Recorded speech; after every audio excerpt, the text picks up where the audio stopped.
I have been living in this world for 67 years now, and life has taught me the most important thing. People are rarely what they seem at first glance. Morning greets me, as always, 30 minutes before dawn. Old habits die hard, and although I haven't needed to get up this early for a long time, I continue to do so. My home in Greenbelt is a small one-story cottage with a porch and a garden where Elsa once grew roses. Nothing fancy, just a comfortable place to live that we chose 30 years ago, when I was just starting out in the restaurant business. Now, looking in the mirror at my wrinkled face with gray eyebrows and almost white hair, I remember my father's words. Barton, never let money speak for you. Let your actions speak for themselves. My father was a truck driver who spent his entire life transporting goods across the East Coast, returning home with the smell of the road and fatigue in his eyes. But he never complained, even when we were barely making ends meet. We lived in a small house on the outskirts of Rockville, and my mother supplemented our income by sewing for neighbors. My childhood was filled with the sound of a sewing machine, the smell of cheap coffee, and my father's stories about the open road. Even then, I was determined that one day I would create something of my own, somewhere where people could gather and feel at home. I graduated from high school without much distinction, but with a tenacity that my father called the real Hutch backbone. College wasn't for someone like me. Instead of economics lectures, I got life lessons working as a kitchen assistant at Jim's Diner.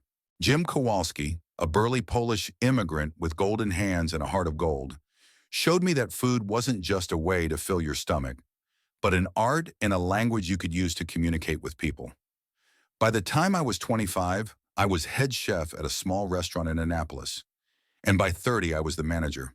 I saved every penny for my dream. Elsa, my wife, supported me in everything. We met when she came to apply for a job as a waitress.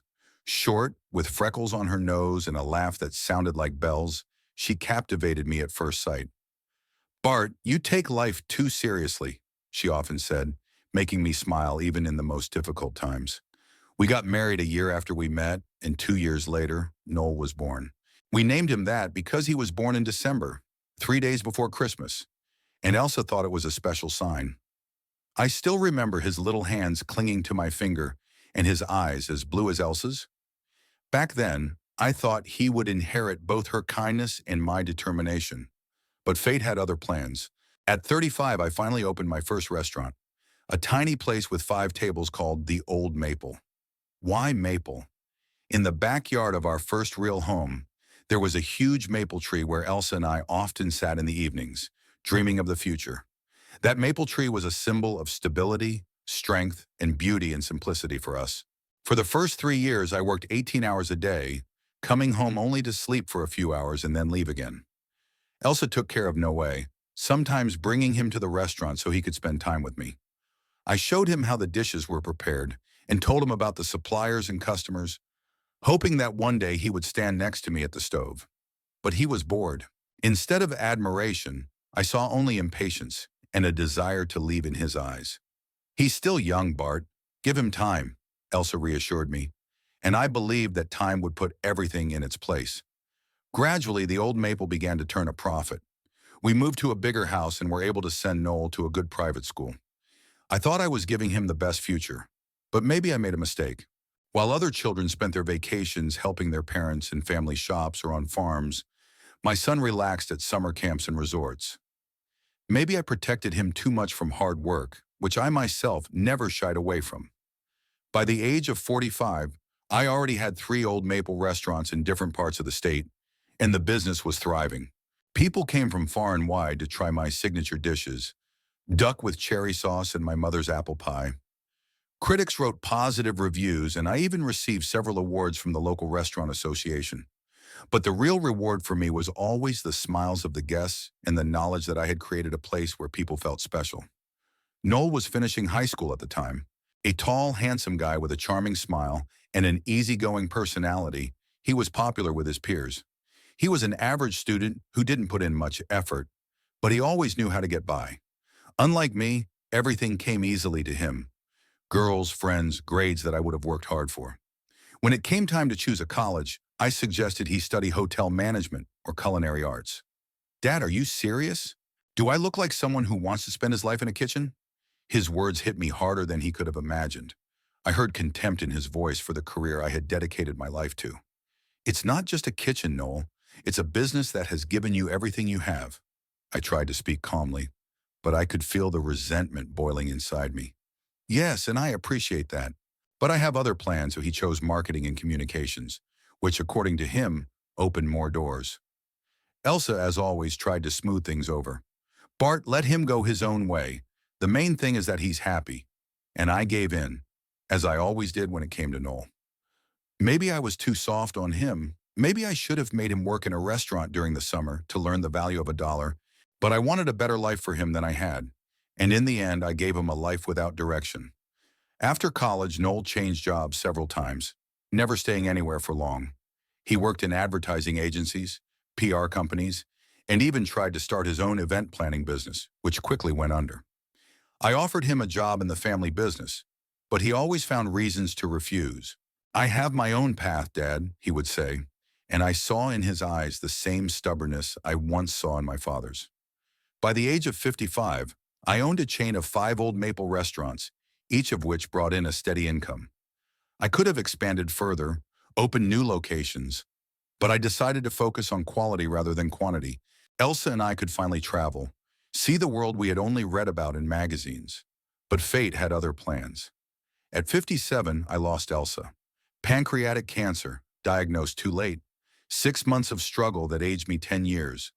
I watched her fade away day by day and couldn't do anything. Noel flew in from Chicago, where he was working at the time, for the weekends, but I was mostly alone with her illness. Don't blame him, Bart, Elsa whispered on one of her last days. He just doesn't know how to deal with difficulties. He doesn't know how because we didn't teach him. After her death, I threw myself into my work. The restaurant became my salvation, a place where every corner reminded me of her, of our dreams and plans together. I updated the menu, adding dishes that Elsa especially loved, expanded the wine list, and made the interior even cozier. Now the Old Maple wasn't just a restaurant. It was a monument to our love. Noel returned to Greenbelt a year after his mother's death. His latest business venture had failed, and he needed money. I didn't ask how much he needed, I just wrote him a check. He promised to pay me back, but we both knew that wouldn't happen. At the same time, he introduced me to Verity Prescott, his new girlfriend. She was tall and slender, with perfect raven hair and manicured nails that never seemed to get dirty, even when she was cooking. However, as I later learned, she preferred restaurants to home cooking. Our first meeting took place at my house. I prepared dinner. Nothing fancy, just a simple home-cooked meal. Beef stew with vegetables, a recipe my mother used to make, fresh bread, and apple pie for dessert. Mr. Hutch, what a cozy home you have, Verity said, looking around my living room with obvious disappointment. I saw her gaze linger on the worn leather armchair where Elsa loved to sit, on the old photographs in simple frames, on the bookshelves filled not with collectible editions, but with well-read detective stories and historical novels. Thank you, Verity. My wife and I always valued comfort over ostentatious luxury, I replied, noticing how she grimaced slightly at the word ostentatious. At dinner, she barely touched her food, saying she was on a diet. Noel was unusually quiet, as if afraid to say the wrong thing in front of her. What do you do, Mr. Hutch? Verity asked, dabbing her lips neatly with a napkin. I'm in the restaurant business, I replied simply. Oh, really? What kind? Waiter? Chef? Her voice clearly betrayed her superiority. A little bit of everything, I smiled without going into details. The habit of not flaunting my achievements was in my blood. And you? I'm a corporate image consultant. I help companies look better in the eyes of their customers and partners, she said as if she were introducing herself to an important client rather than a future father-in-law. Noel looked at her with the adoration that only men who are madly in love can muster. I saw in his eyes the same expression that had once been in mine when I looked at Elsa.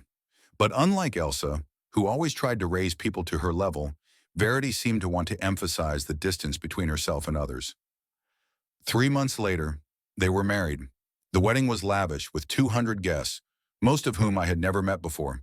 Verity's parents, Hugh and Winifred Prescott, were just like their daughter, prim, with perfect manners and condescending smiles. Hugh owned a real estate company, and Winifred was involved in charity work and served on several community boards. Barton, I hear you work in a restaurant, Hugh asked during the reception, holding an $80 glass of champagne. Yes, that's right. I didn't bother to elaborate. Over the years, I had grown accustomed to this reaction and saw no point in disabusing people, especially those who judged a person by the thickness of their wallet. A respectable job, he nodded with the air of someone who had never done a day's work in his life. Noel said you've been in the business for a long time. All my life, I smiled and walked away, feeling his appraising gaze on me. After the wedding, Noel and Verity bought a house in the prestigious Greenbelt neighborhood, a two-story mansion with a swimming pool and landscape grounds. I never asked where they got the money for such a purchase, but I suspected that Verity's parents had helped out or that they had taken out another loan. Our meetings became rare and strained. Every time I came to their house for dinner, I felt out of place in this realm of modern design and refined elegance. Verity always found a way to point out my simplicity, whether it was a comment about my clothes. Oh, Barton, you're always so practical in your choice of wardrobe. Or my habits. You still don't use a smartphone? How cute and old-fashioned. Noel never stood up for me. What's more, I saw him gradually start to adopt his wife's mannerisms, her views, and even her intonations. My son, who once could talk to me for hours about baseball or old movies, now discussed stocks, investments, and real estate. He started working for his father-in-law's company, quickly climbing the corporate ladder thanks to his family connections. I didn't interfere in their lives, although sometimes my heart ached at the thought that Elsa wouldn't recognize our boy in this well-groomed young man with a designer briefcase and a constantly ringing phone. Meanwhile, the Old Maple continued to thrive. I opened a sixth restaurant in Baltimore, and it quickly became popular with locals and tourists alike. I rarely mentioned my successes in conversations with Noel and Verity, not out of secrecy, but because they never asked. To them, I was just an aging father who was somehow connected to a restaurant, perhaps a manager or a chef, nothing more. Sometimes I wondered if Noel knew the true scale of my business. After all, he had grown up watching me work and seeing the restaurants develop. But maybe he just didn't think it mattered, or was embarrassed by his father's modest business in the face of the real successes in the Prescott world. One evening, while looking through papers in my office above the main restaurant of the Old Maple in Greenbelt, I came across an old photograph. It was of Elsa and me standing on the porch of our first restaurant on opening day. She was holding a bouquet of wildflowers. I had my arm around her shoulders, and we were both smiling as if the world were at our feet. "I miss you, Elle," I whispered, running my finger over her smiling face. "You would have known what to do with Noel. You always did." That night I made a decision I had been putting off for too long. It was time to talk to my son about the future of the Old Maple. I wasn't getting any younger, and although the managers at my restaurants were reliable people, I wanted the business I had dedicated my life to stay in the family. Maybe Noel didn't want to work in the kitchen or interact with customers, but he could handle the financial side, marketing, brand development, the things that really interested him. With these thoughts in mind, I fell asleep, imagining how our next meeting might unfold. I didn't know then that fate had a completely different scenario in store, and that a phrase uttered by my daughter-in-law over dinner would change our relationship forever. Verity Prescott Hutch. Even her name sounds like something out of an advertising brochure, polished, flawless, and completely fake. Our first meeting took place on that damp October evening when Noel brought her to meet me. I had seen many women he had brought home before, but Verity was different from all of them. There was something predatory about her, a kind of calculation hidden behind her perfect smile in designer clothes. "Dad, this is Verity."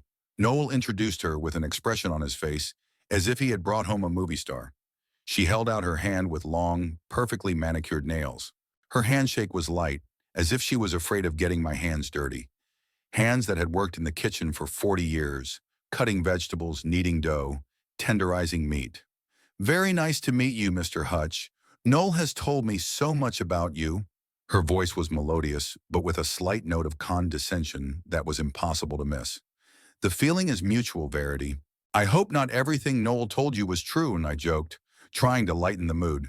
She smiled, but it didn't reach her eyes. "Oh, only good things, I assure you." That first evening, I prepared my signature roast, the dish most often ordered at my restaurants. It was a simple but hearty meal, prepared with love and attention to detail. Verity barely touched her plate. "Aren't you hungry?" I asked, noticing how she was carefully pushing her plate away. "Oh, no, not at all. I'm just on a diet. Nothing personal, Mr. Hutch. Your food just looks homey, homey, as if it were something shameful, something to be avoided." I saw Noel shift uncomfortably in his chair, clearly unsure which side to take. "I understand. Next time, let me know your preferences and I'll make something more suitable," I said, swallowing the sarcasm that was rising to my lips. After dinner, we moved into the living room. Verity looked around the room with poorly concealed amazement, as if she couldn't believe that people actually lived in such conditions. "You have a very authentic home, Mr. Hutch," she said, lingering on the old armchair that I refused to replace because Elsa loved to sit in it. "Thank you. It served me well for many years." "How long have you lived here?" "Noel mentioned that you work in a restaurant?" 30 years, and yes, I've been in the restaurant business my whole life." "How interesting," she said without the slightest interest in her voice. "And what exactly do you do? Are you a chef? A waiter?" I glanced at Noel. He was clearly nervous, tapping his fingers on his knee, a habit he'd had since childhood when he felt uncomfortable. "I do a little bit of everything," I replied evasively, not wanting to go into details. Not because I was ashamed of my work, but because I felt that Verity wouldn't appreciate what I'd built from scratch. "Dad's a great cook," Noel interjected, trying to change the subject. "His roast is the best in the world." "Oh, I'm sure it is." Verity smiled her perfect smile. "But you know, these days home cooking is becoming less popular. People prefer modern restaurants with innovative cuisine, molecular gastronomy, fusion, all that stuff." "Maybe," I smiled in response. "But I've always believed that real food doesn't need any gimmicks. The most important thing is quality ingredients and a love for what you do." "How sweet," she said in a tone that made me feel like a naive child who didn't understand the realities of life. The evening continued in the same vein. Verity talked easily about her job as a corporate image consultant, her trips to Europe, and the celebrities she had met. Noel looked at her with admiration, occasionally interjecting comments to show that he too belonged to this glamorous world. When they left, Verity held out her hand to me again, but this time her handshake was even lighter, almost imperceptible. "It was very informative, Mr. Hutch. Thank you for dinner." The door closed behind them, and I was left alone in my authentic home, feeling a sense of unease growing inside me. Something about this woman alarmed me, but I couldn't quite put my finger on it. Maybe it was the way she looked at Noel, not with love, but with satisfaction, as if he were just another acquisition in her collection. 3 months after that meeting, Noel announced that he and Verity were engaged. I tried to look happy, but inside I felt cold. Elsa would have known what to say in a situation like that. She always found the right words. I just patted my son on the shoulder and said, "If you're happy, I'm happy for you." The wedding was lavish and expensive. Verity's parents, Hugh and Winifred Prescott, spared no expense. The ceremony took place in a historic mansion that they had rented especially for the occasion. 200 guests, an orchestra, champagne that cost more than my first car. I felt out of place among all these people in designer suits and dresses. "Here comes the father of the groom," exclaimed Hugh Prescott, approaching me with a glass in his hand. Tall, with perfectly coiffed gray hair and a smile that seemed to be the result of hours of practice in front of a mirror, he put his hand on my shoulder with the familiarity of a man accustomed to owning everything he touches. "Barton, right? Pleased to finally meet you in person. Verity has told me so much about you." I doubted that Verity had even remembered me after our meeting, but I nodded politely. "Likewise, Mr. Prescott. Call me Hugh, we're family now." He laughed, revealing perfectly white teeth. "Noel said you work in the restaurant business? That must be tough these days." "Yes, but I'm not complaining." Of course, of course. A job is a job, right? The main thing is that it's satisfying." He spoke to me in the tone of a wealthy patron talking to a poor relative who had been lucky enough to find himself at this celebration of life. Winifred Prescott, a petite woman with carefully coiffed raven hair, now I understood where Verity got it from, and a string of pearls around her neck that probably cost as much as my car, joined us. Barton, dear, how wonderful to finally meet you. You must be so proud of Noel. Such a wonderful young man. Yes, he's always been special, I replied, thinking how little these people knew my son. To them, he was just a good catch for their daughter, another trophy in the Prescott collection. After the wedding, Noel and Verity moved into a large house in the prestigious Greenbelt neighborhood. I attended their housewarming party, another pompous event with champagne, canapes, and people I had never seen before. The house was huge with high ceilings, marble floors, and a minimalist design that Verity described as the last word in contemporary aesthetics. What do you think, Barton? She asked, showing me around the house like a museum curator displaying exhibits. Impressive, I replied honestly. But isn't it a bit too big for the two of you? Oh, we plan to have children, of course, but not right away. I want to focus on my career first. You know, it's a time when women can have it all, a family and a successful career. I nodded, thinking about how Elsa had juggled caring for Noel with working at our first restaurant. She didn't talk about career and success. She just did what she thought was right, without fanfare or self-admiration. 2 years have passed since then. 2 years of Noel gradually distancing himself from me and everything related to his past life. He started working for Hugh Prescott's company, marketing luxury real estate. His shirts were now always perfectly ironed, his hair styled with expensive products, and phrases he had clearly picked up from Verity and her parents crept into his speech. Our meetings became rare and strained. Every time I came to their house, Verity found a way to point out my simplicity. Barton, you always wear such practical shirts, she would say, glancing at my clothes. It's so refreshing in this day and age when everyone is chasing brands. Or, your car must be very reliable if you've been driving it for so many years. Few people appreciate that kind of stability these days. Every compliment was a veiled insult, every conversation a demonstration of her superiority. Noel said nothing. Sometimes I saw a hint of embarrassment in his eyes, but he never stood up for me, never stopped his wife when she crossed the line. Once, when the three of us were having dinner at their house, Verity decided to ask me about my retirement plans. Barton, you must be thinking about retiring? Many of my friends are already retired at your age. I love my job, Verity. I see no reason to quit. Sure, but being a waiter and a chef is such physically demanding work. You need to take care of yourself. I glanced at Noel. He was engrossed in his steak, carefully cutting it into perfect pieces. I'm fine, I replied curtly. Of course, it's just… Noel and I are worried. Right, dear? Noel looked up, as if he had been suddenly pulled out of a deep sleep. Huh? Yes, Dad. Maybe you should think about slowing down a little. You're not getting any younger. At that moment, I knew I had lost my son.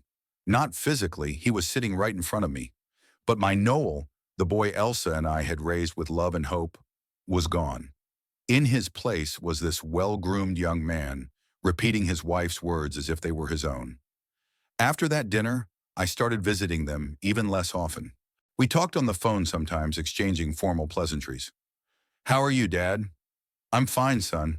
How are you? Everything's great. A lot of work. Empty words with no real meaning behind them. Verity seemed quite content with the way things were. She politely invited me over for Christmas and Thanksgiving, but I felt she was doing it more out of a sense of duty than a genuine desire to have me at her table. At one of these family dinners, I think it was Thanksgiving, Verity told me about her new project. She was consulting for a chain of high-end restaurants on image issues. You wouldn't believe how many restaurant owners don't understand the basics of presentation and marketing. They think it's enough to just cook well. These days, that's not enough. I nodded politely, swallowing turkey that was dry and undersalted. For example, the restaurant I'm working with now, 3 Michelin stars, by the way, their chef is a genius, but he has no idea how to interact with the public. We had to completely rebuild his public image. Interesting, I said, thinking of the chef at my restaurant in Baltimore, Giuseppe, an Italian with golden hands and a fiery temper who refused to come out to greet guests but cooked so well that people came back again and again to try his dishes. Yes, it's very interesting work. I help people become better, more successful, or just different, I remarked. Verity gave me a sharp look. but her smile didn't waver. Sometimes people need to change to keep up with the times. Not everyone can afford to stay the same. It was another jab at me, but I was used to them and just smiled in response. After dessert, as we were drinking coffee in the living room, Verity suddenly said, "By the way, Barton, Noel and I were thinking about having a small dinner party in 2 weeks. It's our wedding anniversary. Nothing fancy, just the closest family and friends. My parents will be there, and we wanted to invite you." I was surprised. They usually celebrated such events with their friends, who were as young and ambitious as they were. "Thank you for the invitation. Of course, I'll be there." "Great. We booked a table at the Old Maple. Do you know the place? They say the food is excellent, although a little traditional." I almost choked on my coffee. "The Old Maple is my flagship restaurant in Greenbelt, the one where it all started." "Yes, I've heard of it," I replied, trying to keep a neutral expression on my face. "One of my clients raved about it. She said they have an excellent sirloin steak with blueberry sauce." I smiled. That dish was my pride and joy, a recipe I had perfected over the years. The blueberry sauce was made according to a special recipe with red wine, honey, and spices, known only to me and the restaurant's head chef. "Sounds delicious," I said. "I hope you like it. I know you prefer home cooking, but sometimes it's nice to go out somewhere more decent." I didn't tell her that the Old Maple started out as a small family restaurant where I cooked and Elsa waited tables. I didn't tell her how we had scrimped and saved to buy quality kitchen equipment, how I had personally chosen every chair and table, how I had drawn the first menu myself. All these years, I hadn't thought it necessary to brag about my achievements. And now, looking at Verity's indulgent smile, I saw no point in starting. "I'll be looking forward to it," I said, and it was the honest truth. 2 weeks flew by. I was busy as usual. Running a chain of restaurants required constant attention, especially now that we were preparing to open the seventh Old Maple in Annapolis.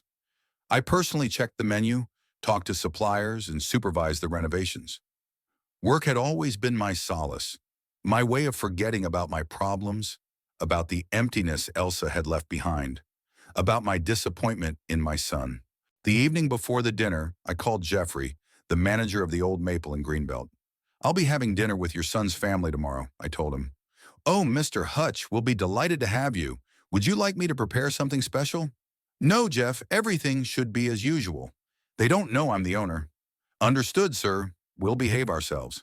Just maybe a table by the window, the one that looks out on the garden." "Of course, Mr. Hutch, everything will be done." I didn't sleep a wink that night, thinking about the evening ahead. It wasn't that I was planning some grand scene or revelation. It was just that, for the first time in a long time, I felt a strange excitement, almost anticipation. It was as if something was about to happen, something important. In the morning, I spent a long time choosing what to wear. My wardrobe wasn't very varied, mostly practical shirts, jeans, and a few jackets for business meetings. But this time I took out a suit that I only wore on special occasions. Dark blue with a barely noticeable stripe, bought when Elsa was still alive. She always said I looked younger in it. "Well, Elle, what do you think? Should I make an impression?" I asked the photo of my wife standing on the dresser. She smiled her usual warm smile from the photograph, and I thought she nodded approvingly. I chose the suit, a white shirt, and a muted burgundy tie, Elsa's favorite color. Not too flashy, but elegant enough even by Verity standards. In the afternoon, I stopped by the restaurant to make sure everything was ready for the evening. Jeffrey had already arranged for the best table to be prepared, the one by the window overlooking the small garden I had planted behind the restaurant. In autumn, the garden no longer looked as lush as it did in summer, but it was still pleasing to the eye with the bright colors of the maple trees, after which the restaurant was named. "Everything will be fine, Mr. Hutch," Jeffrey assured me. "We'll prepare the best dinner for you."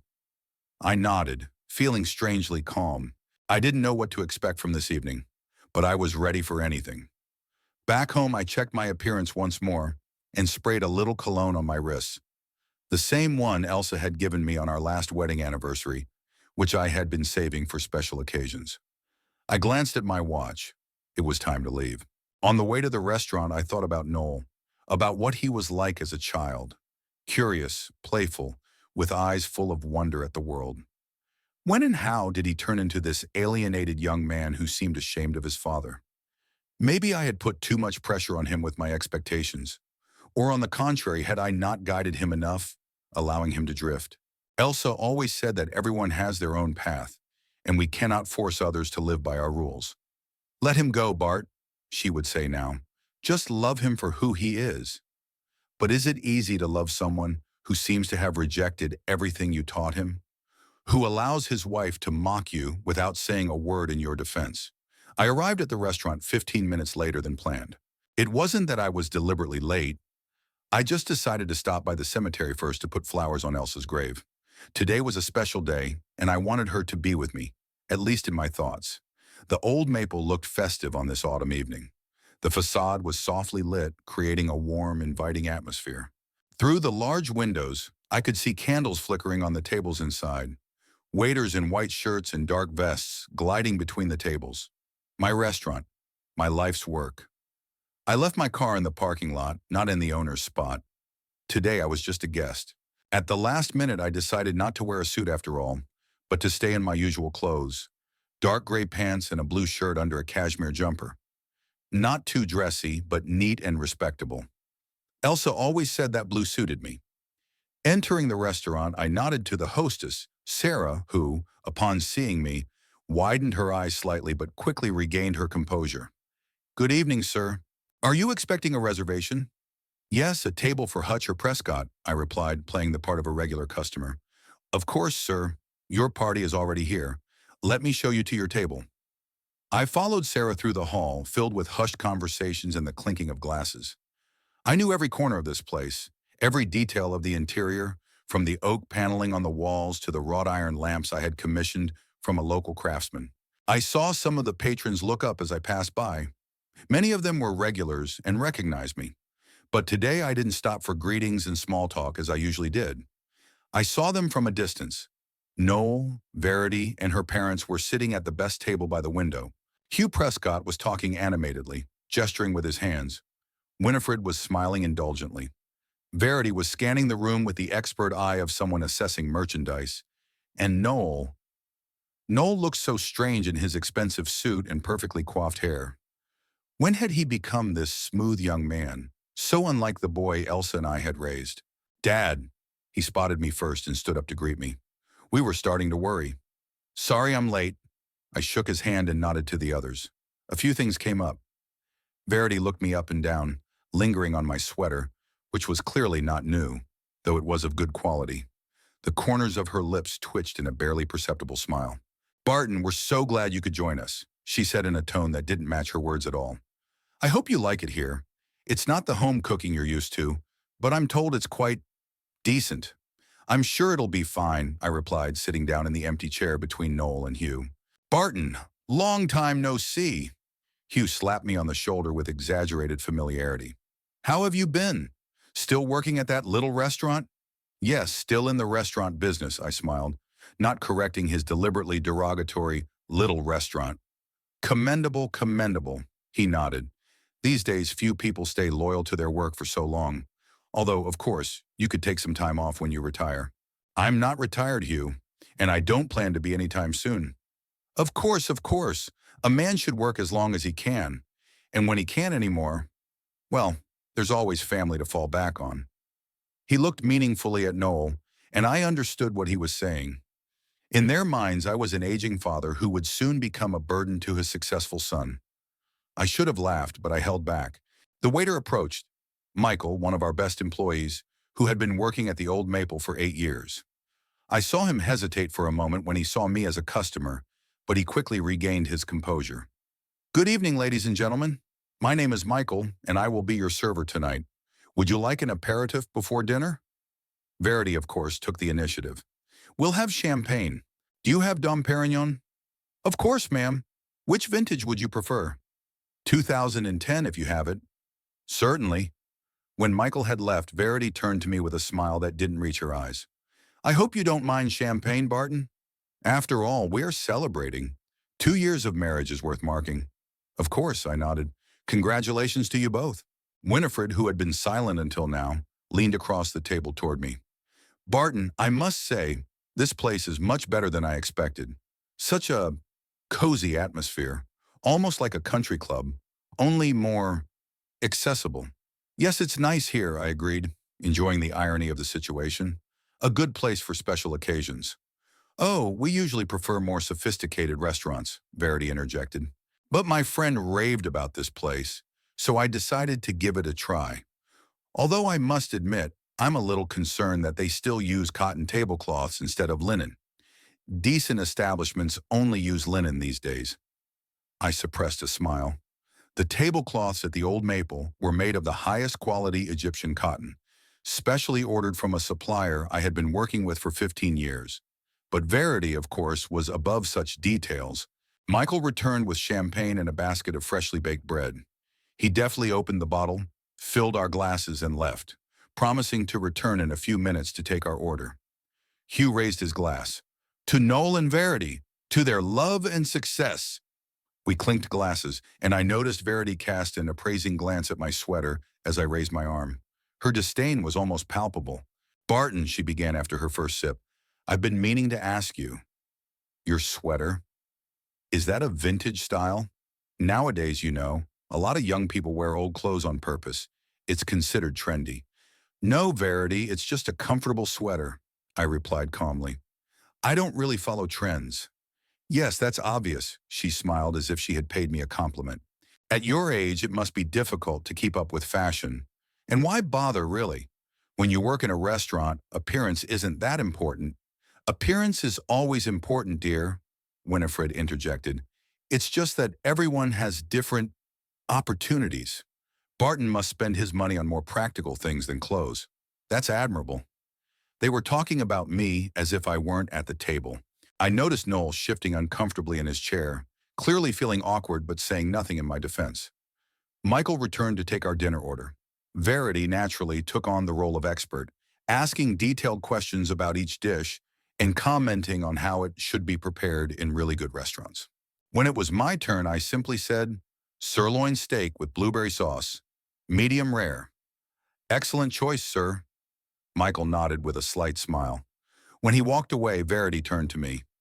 You know, Barton, blueberry sauce is a rather difficult combination with steak.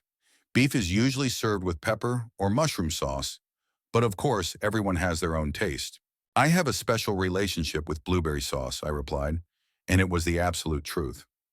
Elsa and I had developed the recipe together, spending long evenings experimenting in our small kitchen.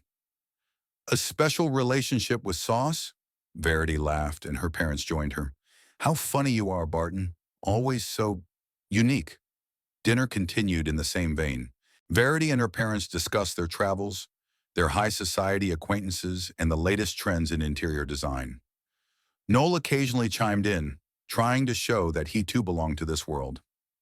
I mostly kept quiet, watching the spectacle and thinking about what Elsa would have said if she were here. When our dishes were served, Verity didn't miss the opportunity to make another remark. Oh, your steak looks interesting, Barton. That's a big portion. Enough for two, isn't it? But I suppose when you're doing physical work, you need more calories. Verity, Noel finally spoke up. Would you mind? Mind what, dear? She smiled innocently. I'm just concerned about your father's health. At his age, he needs to watch what he eats. I calmly cut into my steak. It was cooked to perfection, just as I had expected. The blueberry sauce, glossy and fragrant, complemented the flavor of the meat just as it should. You know, Barton, Verity continued after a few minutes of silence, I've always admired people who devote their entire lives to one thing. It's such stability. Although, of course, in today's world it's important to develop and move forward. But not everyone can afford to do that. Afford? I asked, looking up from my plate. Yes, education, new skills, all of that costs money. And time, of course. But mostly money, which many people simply don't have. Verity, please. Noel tried to intervene again, but she ignored him. No, it's fine, she said, placing her hand on his wrist. Your father understands what I mean. Right, Barton? You never had the opportunity, well, you know, to move up. But there's no shame in that. Someone has to do that kind of work. Hugh grunted in agreement, and Winifred gave me a condescending smile. Waiters are the backbone of the restaurant business, she added, as if to compliment me. Without them, even the best chefs wouldn't be able to bring their art to the public. I took a sip of wine, feeling not anger but a strange amusement growing inside me. The situation was so absurd that I could barely contain my laughter. You're right, Winifred, I said finally. Every person in a restaurant is important, from the dishwasher to the owner. Oh, the owners, Verity dismissed. They're usually just investors who never even show up. The real work falls on the shoulders of the staff. People like you, Barton. At that moment, Michael approached our table with a bottle of wine. Excuse me for interrupting, he said, addressing me. Mr. Hutch, Jeffrey asked if you would be at the meeting with the new supplier tomorrow. He tried to call you, but you didn't answer. There was a moment of silence. Verity froze with her fork in midair. Hugh frowned and Winifred blinked in confusion, looking from me to the waiter and back. Yes, Michael, I will, I replied calmly. Tell Jeffrey I'll be there by 9. All right, sir. And the chef asks if you enjoyed your steak. He used a new method of aging the meat that you mentioned last week. Tell him the steak was excellent. The aging had exactly the effect we were hoping for. Very well, sir. Enjoy your meal. Michael left, and a heavy silence fell over the table. I continued to eat calmly, feeling the astonished glances of everyone present. Dad, Noel finally said, his voice sounding strangely high. You know the staff at this restaurant? I put down my fork and knife, dabbed my lips with a napkin, and looked at my son. Yes, Noel, I know the staff, quite well considering that I own this restaurant, and 6 more just like it in different cities. Verity made a strange sound, something between a cough and a wheeze. Her perfectly made-up face turned ashen. You own it? Noel repeated, as if he didn't understand the meaning of the word. Yes, son.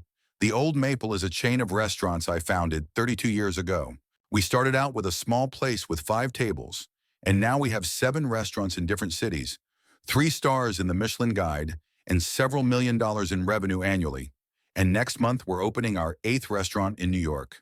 Hugh Prescott coughed, choking on his wine. Winifred patted him busily on the back, but kept her astonished eyes on me. But you never said, Noel muttered. You never asked, I replied simply. You always knew I worked in the restaurant business, but you weren't interested in the details. Even when you were little and I took you into the kitchen, you always wanted to leave. And then you found your own path, and I respected your choice. Verity finally found her voice. You've been pretending a poor retiree all this time? I looked her straight in the eyes. I never pretended, Verity. I just didn't see the need to brag about my accomplishments. My father always said, let your actions speak for you, not your wallet. I live modestly, not because I can't afford more, but because it's comfortable for me. And I never judge people by how much money they spend on clothes or what kind of watch they wear. Hugh Prescott cleared his throat and suddenly burst into unnatural laughter. Barton, old man, what a surprise. Who would have thought? Why did you keep quiet all this time? We could have discussed investments, the real estate market. Because to you, Hugh, a man who works in a restaurant wasn't worth a serious conversation, I replied calmly. Only now, when you found out that I'm the owner and not a waiter, are you suddenly interested in my opinion. But I'm the same person I was 5 minutes ago. Winifred nervously adjusted the pearl necklace around her neck. Barton, dear, you've misunderstood us. We've always held you in the highest regard. It's just that you've been so modest, so reluctant to talk about your achievements. You called me a pauper at this very table. I turned to Verity. Not 10 minutes ago, you implied that I couldn't afford decent clothes or an education. You looked down on me from the day we met, even though you knew nothing about me. Verity paled even more, her lips trembling. I never called you. You did, Verity, Noel interrupted unexpectedly, his voice sounding tired. You did it all the time, and I let you, even though I knew. Deep down, I always knew that my father didn't just work in a restaurant. I grew up watching him run this place, making decisions, seeing how the staff treated him with respect. But it was convenient to forget that. It was convenient to let you think he was just an old man working as a waiter or a cook, because it made me feel better, more successful. Verity turned to him, her face contorted with rage. You knew? You knew all this time and you didn't say anything? I didn't know for sure, Noel shook his head. I just suspected. But I never asked, because it was easier for me to live in a world where I was the successful son-in-law of Hugh Prescott, not the son of Barton Hutch, who turned his back on the family business. I looked at my son and for the first time in a long time, saw a glimpse of the boy Elsa and I had raised. A boy who wasn't afraid to tell the truth, even if it was uncomfortable. Well, I said, finishing my wine, the masks are off. Now you know who I am, and I finally see who you are. I looked at Verity. You know what's always amazed me? How people who consider themselves elite are often so much more petty and superficial than those they despise. You look at a person and you see their clothes, their car, their address. You don't see their character, their soul, their values. Verity opened her mouth to argue, but I raised my hand to stop her. You thought you humiliated me with your mockery, but in reality, you only humiliated yourselves. Because real wealth isn't a bank account or designer clothes. It's the ability to see value in people regardless of their status. That's what my parents taught me, and that's what I tried to teach Noel. It's a shame the lesson wasn't learned. I stood up from the table, placing my napkin next to my plate. The restaurant is on the house. Good night. I left the restaurant on a cool autumn evening, breathing in the fresh air deeply. The moon hung over the city, surrounded by a scattering of stars, and for a moment it seemed to me that Elsa was looking down at me from above. Would you approve? I asked her silently, and I thought I heard her quiet laugh. It's about time, Bart. It's about time. The restaurant door slammed behind me and I turned around. Noel ran out after me, his face pale, his tie askew. Dad, wait! I stopped at my car and watched him hurry toward me. At that moment, he looked so young, almost like the boy who once asked me to check if there were monsters under his bed. I don't know what to say, he breathed, stopping in front of me. Then maybe it's better to say nothing, I replied calmly. Sometimes silence speaks louder than words. No, I have to. Dad, I'm sorry, I acted like a man who is ashamed of his father, I finished for him. Like a man who allows his wife to mock the person who gave him life? He lowered his eyes and I saw his shoulders slump. Yes, that's exactly how I acted. I don't know how it happened, how I became this. I looked at my son, feeling a strange mixture of disappointment and pity. He really didn't understand how he had gradually become who he was. It happens little by little, day after day, I said quietly. Every time you choose the easy way instead of the right way. Every time you stay silent when you should speak up. Every time you let others define who you are. What should I do, Dad?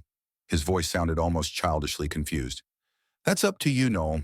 I can't tell you how to live your life. I tried to do that when you were younger, and look where that got us. Here we are, outside a restaurant, trying to figure out how it all went wrong. The restaurant door opened again, and Verity and her parents stepped outside. They stopped on the sidewalk when they saw us, and the tension hung heavy in the air. Verity looked furious, her usually flawless makeup smudged as if she had been crying or rubbing her eyes. Hugh and Winifred stood slightly behind her, their faces a mixture of confusion and embarrassment. Noel! Verity's voice rang with tension. We're leaving, right now. My son turned to her but didn't move. Verity, wait, I'm talking to my father. What is there to talk about? She stepped closer, her heels clicking on the asphalt like miniature hammers. About how he's been lying to us all this time? Made us think he was some poor old man when in reality, I never lied to anyone, I interrupted her. I always told you the truth about what I do.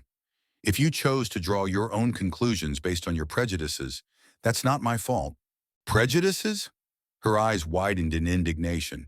You wear cheap clothes, live in an ordinary house, drive an old car. Of course you thought that a person is defined by what they wear and where they live. I finished for her. And that's the problem, Verity.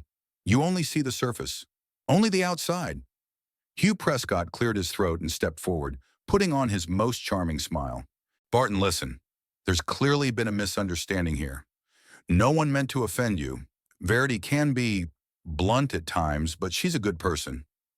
We're all family here, and I'm sure we can work this misunderstanding out like adults. I looked at him, trying to figure out if he really believed what he was saying or if this was just another attempt at manipulation. Misunderstanding, Hugh? Your daughter called me a beggar. That's a misunderstanding? Well, she was emotional. You know, young people say things without thinking these days. Dad, Verity protested, but Hugh gestured for her to be quiet. Barton, let's start over. Now that we know about your successful business, I think we have something to talk about. Perhaps over a glass of fine brandy? I have an excellent Remy Martin XO at home. I couldn't help but laugh. It was so predictable, so transparent, it was almost comical. Hugh, you never cease to amaze me. Half an hour ago, you were looking down on me as if I were unworthy of your attention. And now, having learned about my financial situation, you suddenly want to be best friends. Don't you find that a little hypocritical? Hugh's face reddened, but he quickly regained his composure. That's not fair, Barton. I've always treated you with respect. It's just that we're from different worlds, and you thought I was lower than you on the social ladder, I finished for him, and therefore not worthy of real respect. Winifred, who had been silent until now, took a step forward, her pearl necklace glistening dimly in the light of the street lamps. Barton, please don't be so harsh. We all make mistakes. No one is perfect. Hugh and I would love to get to know you better, learn about your business.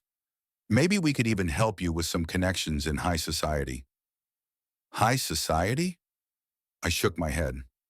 Winifred, I know the governor of the state, 3 senators, and some of the biggest businessmen in the country. They all eat at my restaurants. Some of them are my friends. I don't need your connections. She looked as if I had slapped her. Hugh put his hand on her shoulder, his face hardening. All right, Barton. I see you're not interested in reconciliation. That's your right. But think about Noel and Verity. They're young. They have their whole lives ahead of them. Don't destroy their family because of your pride.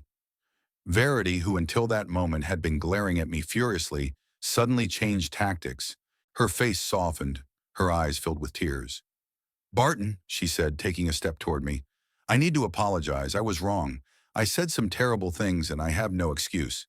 But I was blinded by my prejudices, my upbringing. Now I see what an amazing person you are. Building a business from scratch, achieving such success. It's inspiring. I looked at her, trying to see a shred of sincerity in her words, but all I saw was calculation. She was already figuring out how to turn the situation to her advantage, how to use my newfound wealth. Verity, I said calmly, you don't admire me. You admire my money, and that's a big difference. Her face twisted with anger for a moment, but she quickly regained her composure. No, you're wrong. I admire your strength, your modesty, your Verity. I raised my hand, stopping the flow of flattery. Let's not do this. We both know it's not true. You despised me when you thought I was poor. Now that you know I'm not, you're trying to change your attitude. But I'm still the same person, and if you couldn't respect me then, I don't believe you truly respect me now. Noel, who had been silently shifting his gaze between me and his wife, finally spoke up. Verity, enough. Dad's right. You despised him. We both know that. She turned sharply toward him, her eyes narrowing. Whose side are you on, Noel? Is he more important to you than me? Than our family? It's not about sides, Verity. It's about the truth. We were wrong. Both of us. I let you say terrible things about my father, and I often thought, no better. I'm ashamed of that. Verity's face contorted with rage. How dare you, after everything my family has done for you? What would you be without us? Without my father's connections? Just another loser, jumping from job to job. Noel flinched as if he had been struck, but he didn't back down. Maybe, but at least I would have been honest with myself. Hugh stepped forward, his face anxious. Okay, let's all calm down. We're all tired and upset. Let's go home, get some sleep, and discuss everything tomorrow with a clear head. I'm sure we can find a solution that will work for everyone. I looked at him, at his wife, at Verity, at my son, and suddenly felt deeply exhausted. Not physically, but emotionally. It was as if the burden I had been carrying all these years had suddenly become unbearably heavy. Hugh, there is no solution that will satisfy everyone. I said quietly. Because we want different things. You want to use my money and connections. Verity wants to control Noel and, through him, access to my fortune. And I just want to be myself, without pretense or manipulation. That's not fair, Barton, Hugh began, but I shook my head. It's perfectly fair, and you know it. But you know what? I'm grateful for tonight. It's helped me see the truth that I may have ignored for too long. I turned to Noel, who stood with his shoulders slumped, lost between two worlds. Son, you need to decide who you are and what you want out of life. Not what Verity wants, or I want, or anyone else wants. What you want. And when you decide, I'll be here. Whatever choice you make. I got into the car and started the engine. Through the window, I could see Verity saying something fiercely to Noel, Hugh, and Winifred standing nearby, their faces a mixture of confusion and calculation. And I saw my son, a lonely figure between them, a man at a crossroads. I pulled out of the parking lot feeling strangely relieved. For the first time in a long time, I had been completely honest, with them and with myself. And whatever the consequences, I was ready to accept them. I spent the next morning in my office above the restaurant, reviewing reports and preparing for a meeting with a new supplier. Work had always been my refuge, a place where I felt confident and calm.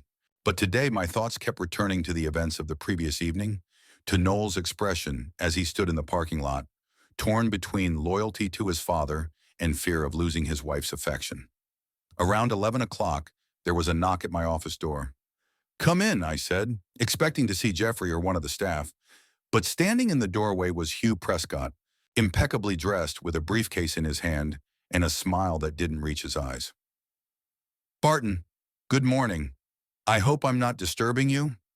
I leaned back in my chair, surprised but not shocked by his appearance. Hugh, to what do I owe the pleasure of such an early visit? He entered the office, looking around with ill-concealed curiosity. My office was simple and functional. A desk, a few chairs, bookshelves filled with cookbooks and business literature, and a few photographs on the walls. I thought we should talk in private, man to man, without emotional women and children.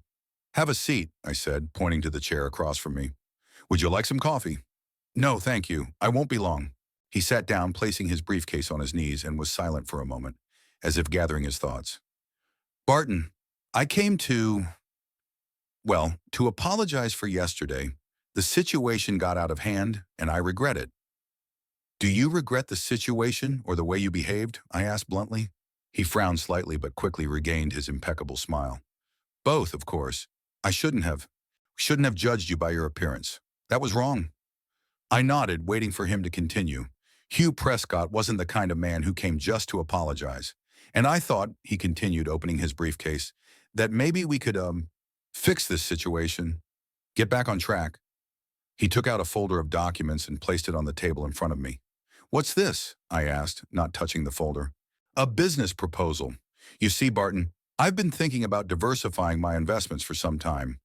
Real estate is all well and good, but the restaurant business, especially one as successful as yours, is an interesting opportunity. I looked at him, not believing my ears. After everything that had happened yesterday, he came here with a business proposal. You want to invest in my restaurants? I clarified. Not exactly, he smiled even wider. I'm thinking of a more comprehensive collaboration, a partnership, if you will.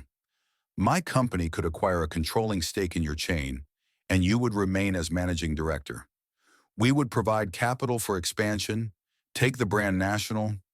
Imagine, Old Maple in every major city in America. I slowly opened the folder. Inside was a contract, several pages of figures, graphs, and forecasts. I glanced through the documents, noting the key points.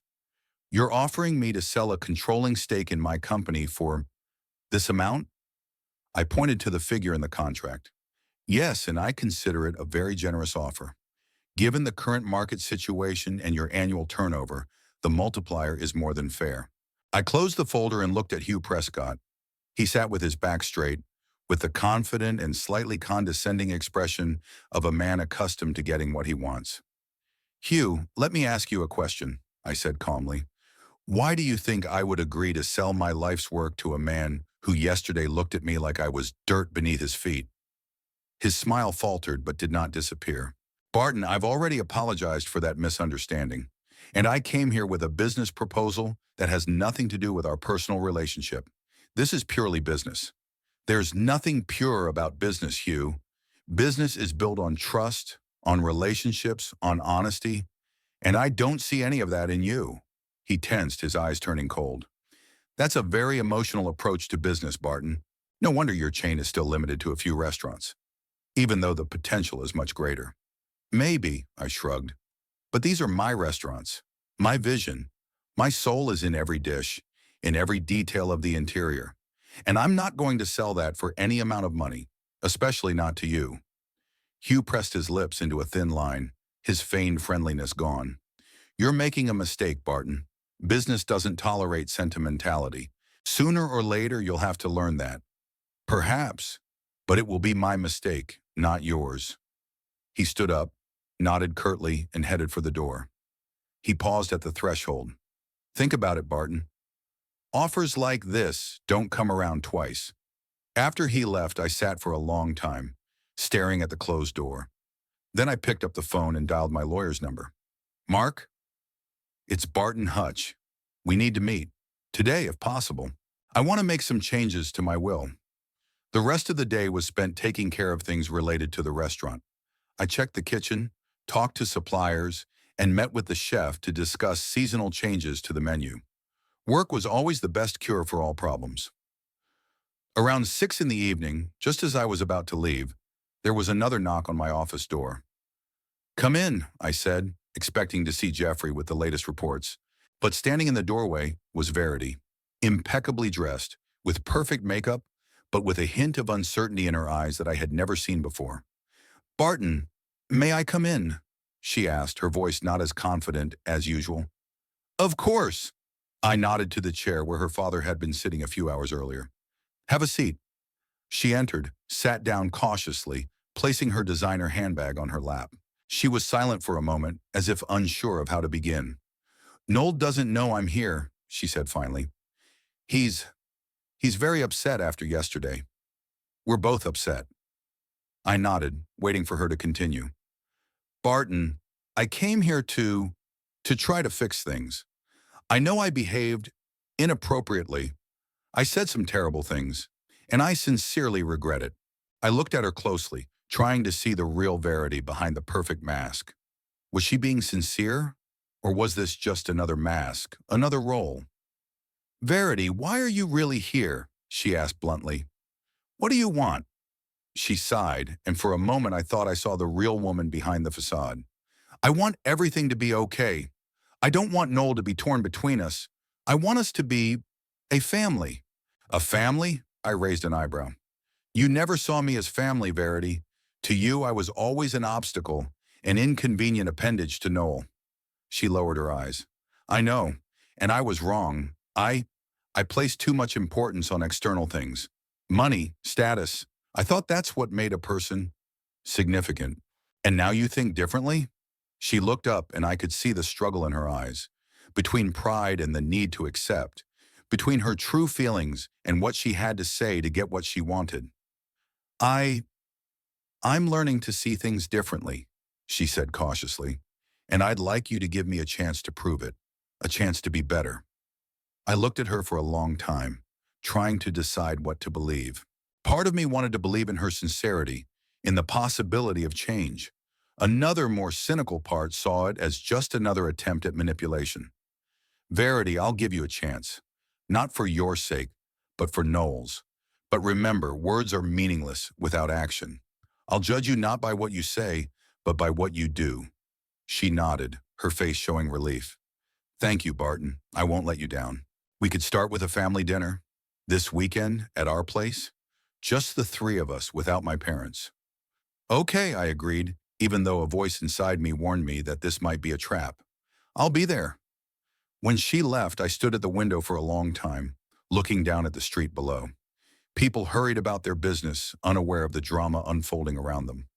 I thought about Noel, about Verity, about Hugh and Winifred Prescott, about how money and status can distort human relationships, turn love into a transaction, and family into a business partnership. And I thought about the decision I had made today in my lawyer's office, a decision that would change the future of my family and my business forever.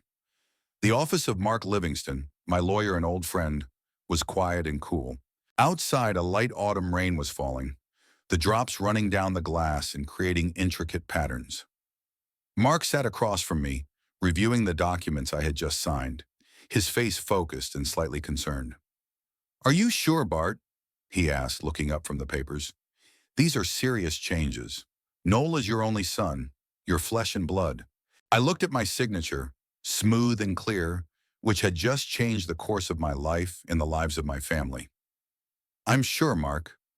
Blood isn't the only thing that binds people together.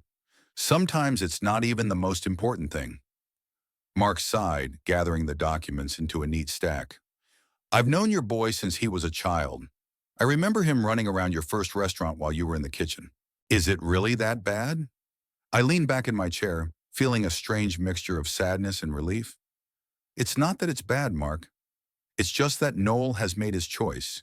He has chosen the world of the Prescotts, a world of ostentatious luxury, social status, and empty values.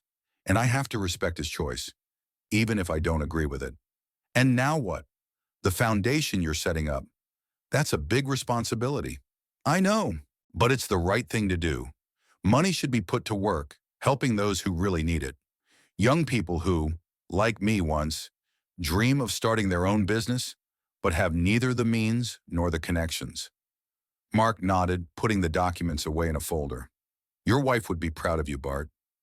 I smiled, remembering Elsa, her eyes, her smile, her ability to see the best in people.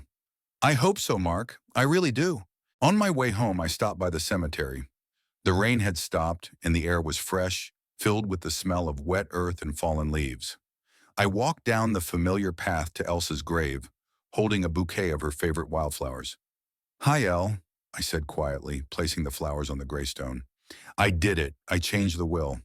Now the bulk of our estate will go to a fund to help young entrepreneurs. I think you would have liked that." I stood there for a while, letting the memories flow through me. Our first meeting, our wedding, Noel's birth, the opening of our first restaurant, all the joys and sorrows we shared. I miss you, El, every day. But today I feel like you're somewhere close by, watching over me. The wind brushed my face like the gentle touch of a loved one's hand, and for a moment I felt her presence as clearly as if she were standing right there. Saturday evening came too quickly. I stood in front of Noel and Verity's house, gathering my courage before ringing the doorbell. Part of me wanted to turn around and walk away, to avoid what was sure to be an unpleasant conversation. But I had never been a man who ran away from challenges. Noel opened the door, his face a mixture of hope and anxiety. "Dad, you came," he said, as if he wasn't sure I would actually show up. "I promised," I replied simply. He stepped aside to let me in. Inside, everything was immaculate as always. Perfectly arranged designer furniture, works of art on the walls, not a speck of dust, not a single item out of place. The house was like something out of a magazine, but not a place to live. Verity emerged from the kitchen wearing a simple but elegant dress, with a smile that seemed almost genuine. "Barton, we're so glad you came," she said, coming closer. "I made dinner myself. Nothing fancy, just home cooking." I struggled to hide my surprise. Verity cooking a home-cooked meal? This was something new. "That sounds wonderful," I replied politely. We walked into the dining room, where the table was set for three. No frills, no ostentatious details, just a normal family setting. I noticed that even the wine glasses were not the crystal works of art they usually used, but simple yet elegant flutes. "Sit down, Dad," Noel said, pointing to the head of the table. "I'll open the wine." Verity returned with a dish of roast beef, which, to her credit, looked delicious. The smell of beef stewed with vegetables and herbs filled the room. "I hope you like it, Barton. I found the recipe online. I was looking for something authentic, not one of those trendy diet dishes that don't fill you up." I nodded, noting her attempt to please me, to show that she was changing. Noel poured the wine, inexpensive but good, a red that went perfectly with the stew. To the family, he said, raising his glass. To a new beginning. We drank and ate in silence for a while, broken only by the clinking of cutlery. The roast was not bad, maybe not as good as Elsa would have made it, but quite edible. Barton, Verity finally spoke, I want to apologize again for everything that happened, for everything I said and did. It was unworthy. I looked at her, trying to see real emotion behind the perfect makeup and rehearsed words. Verity, I accept your apology. But as I said, words mean little without actions. I understand, she nodded, and I'm ready to prove that I really want to change. To be better, to be a real family. Noel placed his hand on hers in a gesture of support. We both want this, Dad. To start with a clean slate, to forget the past. I slowly sipped my wine, thinking about how easy it was for them to talk about forgetting the past. As if all the times Verity had humiliated me and Noel had remained silent could simply be deleted like unnecessary files from a computer. You know, I said, setting my glass on the table, you can't forget the past. It shapes us, makes us who we are. But you can learn from it and move on. Exactly, Verity agreed too quickly. Move on, together. As a family. I noticed her glance dart to Noel for a moment, as if seeking confirmation that she was saying the right thing. Dad, Noel leaned forward, Verity and I have talked a lot these past few days. About us, about you, about the future, and we realized that we were too fixated on appearances, on status, on what other people think. Yes, that's true, Verity chimed in. We weren't living our own lives, we were living for show. And it was empty. I listened closely, noting how synchronized their words were, how well rehearsed their remorse sounded. It was almost like a play stage, especially for me. And what made you reconsider your views? I asked calmly. They exchanged quick glances and Noel replied, The truth, Dad.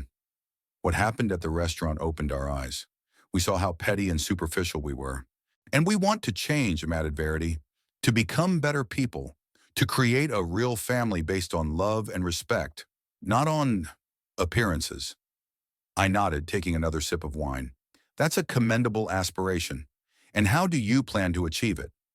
Again, there was a quick exchange of glances, as if checking who should speak next. We were thinking, Noel began cautiously, that maybe I could join your business, learn everything from the beginning, understand how you built such a successful restaurant chain. Yes, Verity chimed in. Noel has always admired what you've built, and now that we know the whole picture, that admiration has only grown. I looked at them, and suddenly it all became crystal clear. They hadn't changed. They had simply changed tactics. Upon learning of my condition, they decided that the way to get to me was through reconciliation and family values. You know, I said, putting down my fork, there's an expression, you can't teach an old dog new tricks. You can say the right words and make the right gestures, but inside you're still the same people. Their faces tensed, their smiles became strained. Dad, you don't believe that people can change? Noel asked, a hint of hurt in his voice. I do, but real change takes time and a sincere desire, not financial motivation. Verity frowned, her perfect mask beginning to crack. Barton, that's not fair. We really want to change our relationship, to become a real family. A real family? I shook my head. A real family supports each other always, not just when they find out about hidden wealth. A real family doesn't laugh at their poor father at the dinner table. Noel looked genuinely upset, but I couldn't tell if it was because of my words or because their plan hadn't worked. Dad, please, give us a chance. I sighed, feeling not anger, but exhaustion and disappointment. Noel, I've already given you a chance. I came here today hoping to see genuine remorse, a real desire to change your values. Instead, I see a well-planned performance designed to get access to my money. Verity stood up abruptly, her face contorted with anger. How dare you, after everything I've done? I cooked for you, for everything we have. I, Verity Prescott Hutch, stood at the stove like some kind of housewife, and there she was, the real Verity, peeking through the cracks in her perfect mask. Arrogant, selfish, considering cooking for her family degrading. Verity, please. Noel tried to calm her down, but she pushed him away. No, Noel, I've put up with enough. Your father looks down on us as if we're some kind of beggars, as if we're not worthy of his royal presence. I calmly folded my napkin and placed it next to my plate. Verity, you're not beggars. You're just people who judge others by what they can get from them. And I don't want to be part of that world. I stood up from the table looking at my son, who sat with his head down, unable to meet my gaze. Noel, I've changed my will. Most of my fortune will go to a fund to help young entrepreneurs from low-income families. You'll have enough to live comfortably, but not luxuriously. The rest you'll have to earn yourself. He looked up, his eyes filled with surprise and something else. Maybe relief? You're disinheriting me? No, son. I'm giving you the chance to become a man, not just an heir. A man who values who he is, not what he has. Verity laughed, but it was a cold, bitter laugh. How noble! How selfless! An old man who made millions decided to play Robin Hood. I looked at her, feeling not anger, but pity. You know, Verity, someday you'll realize that money isn't the most important thing in life. But I'm afraid that realization will come too late. I turned toward the door, but Noel jumped up and grabbed my arm. Dad, wait. Don't leave like this. We can fix everything, make everything right.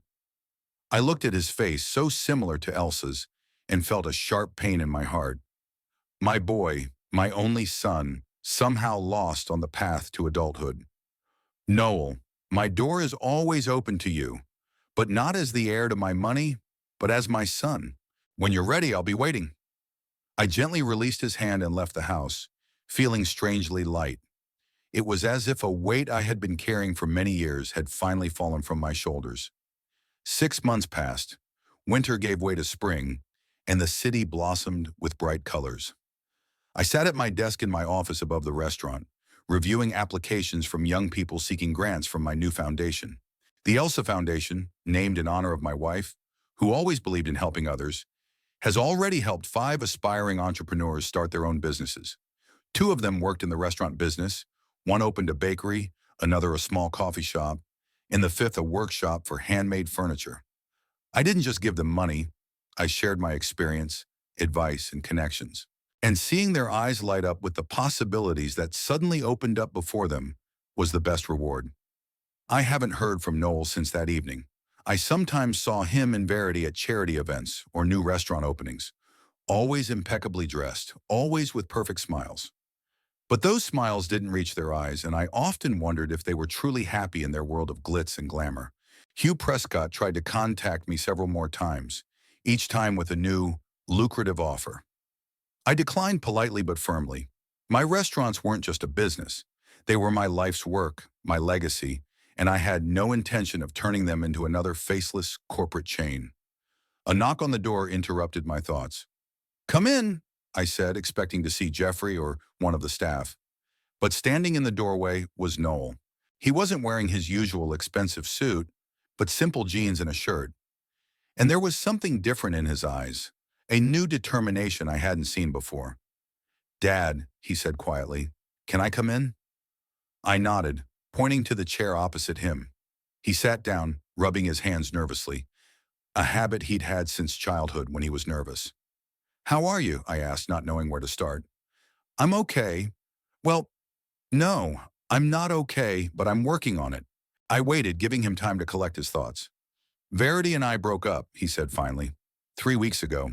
We're not officially divorced yet, but I'm sorry, I said, and I meant it. Despite everything that had happened, Noel was my son, and I didn't want him to be in pain. He shook his head.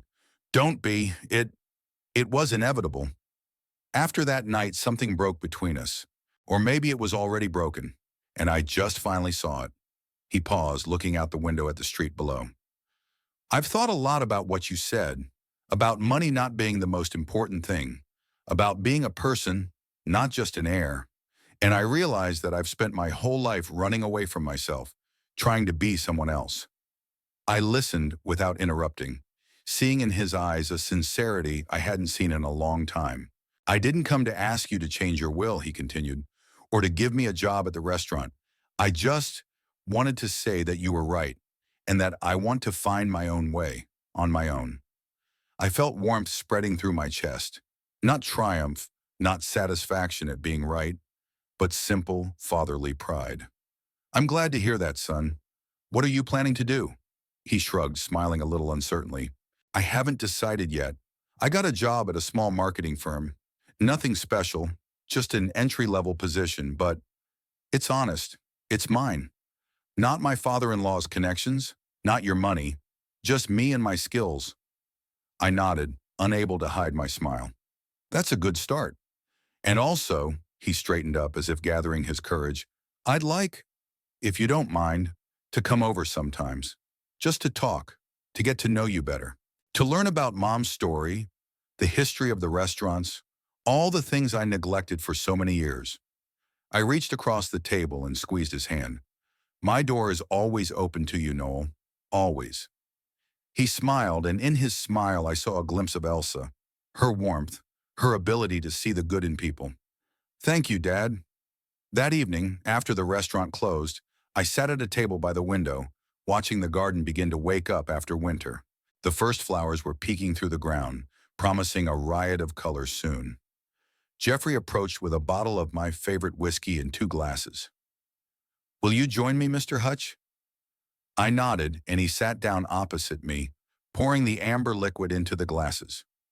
To new beginnings, he said, raising his glass.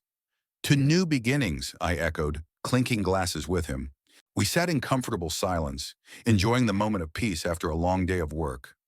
Through the large windows of the restaurant, I could see the street outside, with people rushing by, each with their own story, their own joys and sorrows. You know, Mr. Hutch, Jeffrey said after a pause, when I first started working here, I thought it would be temporary. I figured I'd stay for a year or two and then move on. But here I am, 15 years later. I smiled, remembering the young, insecure guy Jeffrey was when he first came to the old Maple. Time flies. Yeah, he nodded. And you know what's amazing? I've never regretted it. Not a single day. Because this place is home. It's not just a job. It's a place where you matter. I looked at him with gratitude. Jeffrey was one of the people who helped me build the old Maple, putting not only his time, but also his heart into it. Thank you, Jeff. It means a lot to me. He finished his whiskey and stood up, ready to leave. See you tomorrow, Mr. Hutch. Don't stay up too late. When he left, I was alone in the quiet, dark restaurant. I thought about Noel, about his new venture, about how maybe all was not lost. I thought about the young people my foundation was helping, about their enthusiasm and gratitude. I thought about Jeffrey and the other staff members who had become my second family. And I thought about Elsa, about what she would say now if she could see how my life was turning out. I could almost hear her voice. See, Bart? Everything's working out. It just took time. I raised my glass as if in a toast. Here's to you, Elle, for everything you taught me. Finishing my whiskey, I stood up and slowly walked around the restaurant, running my hand along the backs of the chairs and the smooth surface of the bar.